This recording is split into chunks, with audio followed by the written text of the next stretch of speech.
हाय, मी अद्निका आणि हा चिन्मय. तर घरात बसून कंटाळा आला होता म्हणून मग बाहेर पडलो आणि सगळीकडे नुसतं हिरवळ. आणि हे बघा काका आम्हाला हाय करतात. तर काकांना हाय करून आम्ही चाललोत एका ठिकाणी. आता ते ठिकाण काहीकांना माहीत असेल तर काहीकांसाठी ते नवीन असेल.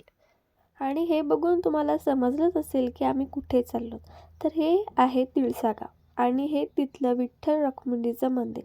हे मी तुम्हाला नक्की नंतर दाखवेनच. तर हे तिळसा गावात पांडवकालीन तिळसेश्वर महादेवाचे मंदिर आहे. या ठिकाणी दर श्रावणी सोमवारी भाविकांची गर्दी होते. तालुक्यातील प्राचीन तिळसेश्वर महादेवाचे मंदिर वाडा गावापासून 8 किलोमीटर अंतरावर निसर्गरम्य अशा तिळसा गावी आहे. तिळसा येथील शिवमंदिर हे पांडवांनी एका रात्रीत बांधले आहे, अशी आख्यायिका आहे.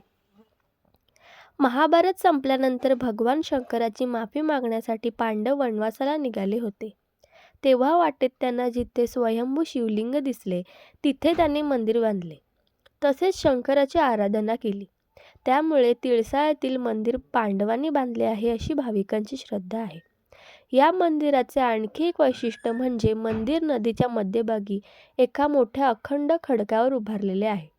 पांडवकालीन तिळसेश्वर महादेवाचे मंदिर असल्याने या मंदिराला महात्मा प्राप्त झाले आहे. महाशिवरात्रीनिमित्त येथे मोठी यात्रा भरते. या यात्रेसाठी ठाणे, पालघर जिल्ह्यातील हजारो भाविक दर्शनासाठी येथे येतात. इथली दुसरी प्रसिद्ध गोष्ट म्हणजे इथले देवमासे. पण पाणी खूप असल्यामुळे मला ते दाखवता आले नाही. तर हे आहेत शिवलिंग. तर हे शिवलिंग दगडांमधून आपोआप निर्माण झालेले आहेत. तुम्हाला कसं वाटलं हे मंदिर नक्की कमेंट करा.